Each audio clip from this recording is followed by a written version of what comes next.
Game Dimma, welcome to more Dark and Darker gameplay. Still 3 of us here, man, no way. Before we get into the gameplay portion of the video, I'm going to quickly go over the best in slot perks and weapons and what you're going to want to be using.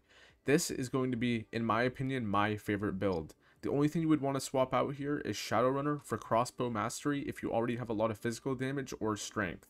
Shadowrunner is really good for closing the gap in small line of sight areas, and being able to chug potions and sprint at people can sometimes be really beneficial, especially for the extra ambush.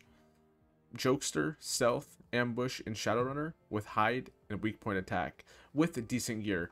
Decent gear, in my opinion, is just greens with additionals such as weapon damage, physical damage, agility, strength, more weapon damage, or true weapon damage. Doesn't matter. This is a decent set that we got from today's video, but we're going to go over weapons. Starting with the Rapier, I believe that this is the best in slot all-around weapon for taking out mobs, players, and the troll. However, if you want to be one-shotting, especially with a higher rarity Castilian, I suggest buying a blue one. Buying a blue version of one of these weapons is your best bet, more than even perks. If you have weak point and ambush, especially with invisibility potions, if you wind up the first 2 swings and then go for a third attack, which you can find in the video right here, you can do one-shot potential, and that is very much needed so right now for the state of Rogue. You have the short sword, personally also one of my favorites. I think the short sword is very slept on. It's also good for killing troll. Stiletto has a lot of bursts. This is a pre-patch one, so thankfully this one has 25 plus damage. It's really good for killing troll players, but you lack reach, so clerics, fighters, and barbarians may one-shot you if you try and go in too quickly. The Chris Dagger, I think, is also slept on, good for one-shotting with its burst potential. I don't think it's the best. I think it's kind of slept on, but if you don't have a lot of gear, this is what I would take for High Roller. We're going to go over gear real quick. You're going to want to be investing into Lightfoot boots. I just don't have them because I just have these. I could use my legendary ones or these, but move speed is most important.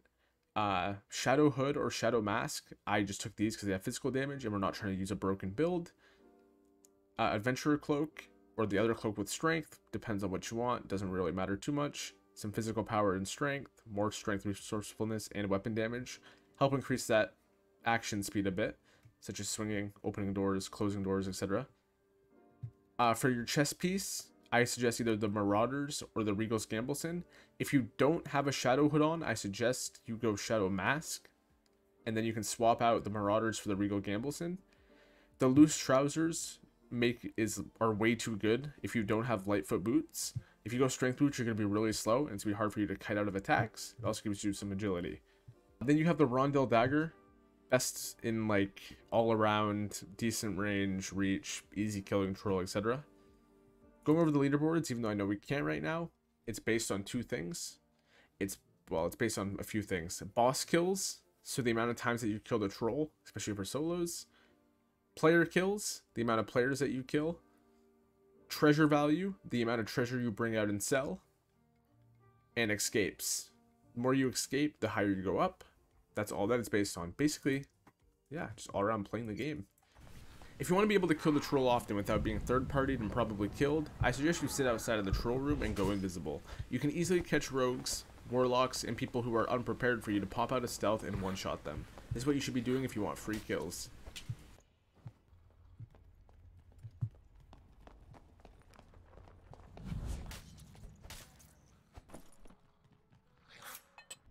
My heart's not beating this much. At least I know there's ruby silver in here. I shouldn't have popped around the corner here. I should have waited for sure. Fighting a fighter is very hard unless they have full plate armor, then you can easily kite them out. You can also easily kill them out of stealth, it's just that I played this horribly. There was also a rogue above me who drops on me, and then I space him out pretty well. I do have more damage than him, so I can probably try and outrange him here if I have to.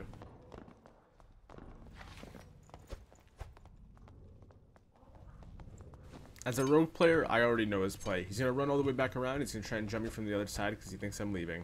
I'm not doing that, however. I'm going to pop my surgical kit and stay on the outside of the troll room. The troll room is a very good room for kiting if you're not going against a ranger or maybe a fighter with a crossbow. A fighter with a crossbow is probably not going to hit as much, but you never know.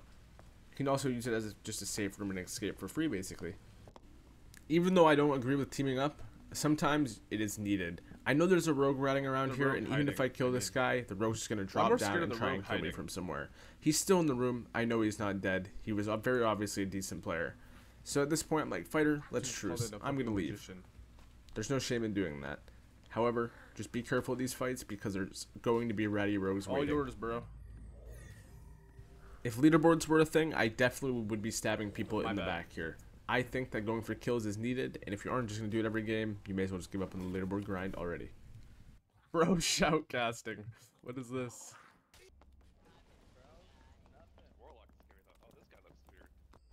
This is a concept I like to refer to as portal baiting. When people see loot or any sort of items on the ground or are wondering why a portal is open, if they're especially full HP, they're going to go looking around a bit. If you have stealthed your way and has caused no sort of reason for them to be scared, they're probably going to walk straight into you and you can easily score a free kill. So, you know, try and use that to your advantage if you can. Bro thinks he's invisible. I have 10 steps. My Shadowrunner is going to be able to close the gap before the AI spots me by the time that I'm out of stealth. The zone's closed in and his only option is to run back through the door or face me, or run for the open portal. So, as soon as he aggroes the AI, he's basically dead.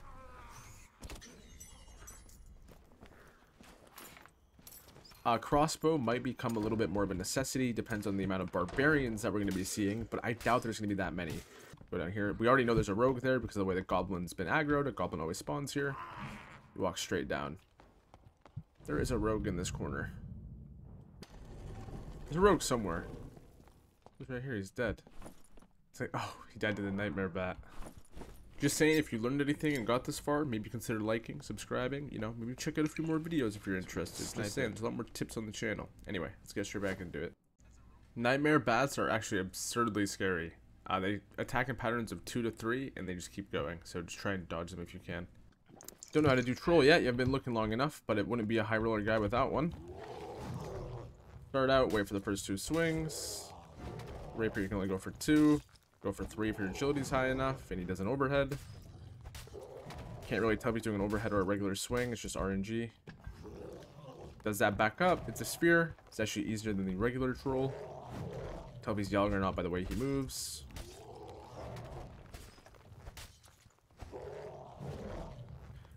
Don't get too risky. If he hits you there, he's going to do an overhead and one-shot you. If he does that, you can go for 4. Kind of pop a potion if you need to. New updates can be a little bit harder. Here's an example of why you don't go for 3. This was completely RNG, but I saw the way that his arm was back that I knew he was going to go for an underhand, so I jumped it. I got lucky. So don't go for 3. That's the goal. Don't go for 3 unless you want to die.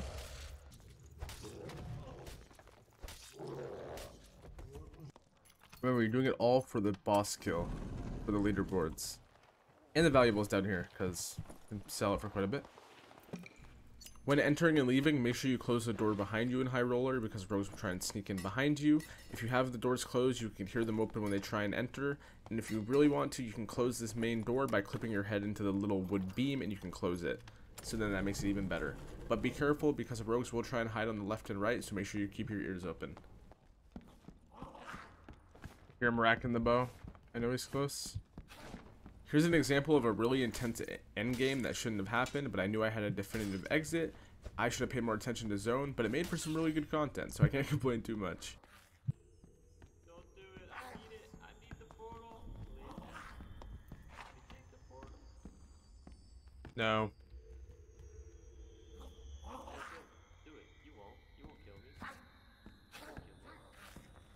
The rogue above you might. There's a rogue above me? No, there isn't. Yeah, there's one hiding behind the... You're the rogue. No, there's a rogue right above me hiding behind the boxes. That's the oldest trick in the book. You can hear him cycling his potions, bro. You should. Whoever's up there, you should have like not made any. Good luck. If you're playing for leaderboards, you're playing for leaderboards. It's time to go in, baby. Oh, you gamed him, huh? Playing against rangers and warlocks is essentially the same thing. You need to hide behind line of sight and try and break the gap. Thankfully, I didn't have to deal with them. I was able to steal this loot, and I could have dipped whenever I wanted.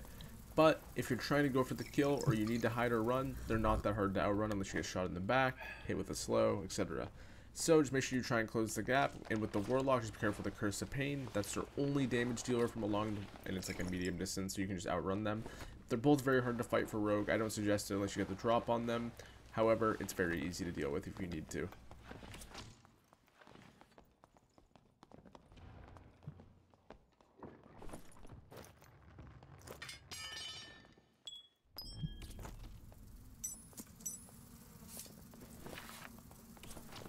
Hey man, you can just leave if you want. I just want this guy's stuff.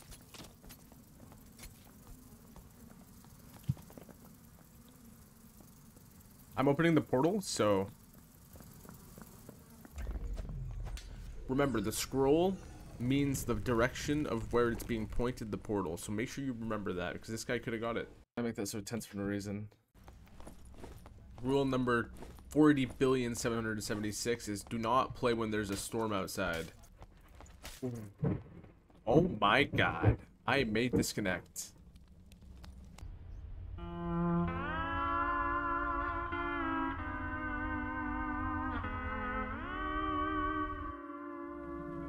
Not like this. Every second matters here. I'm dead, bro. There's no way.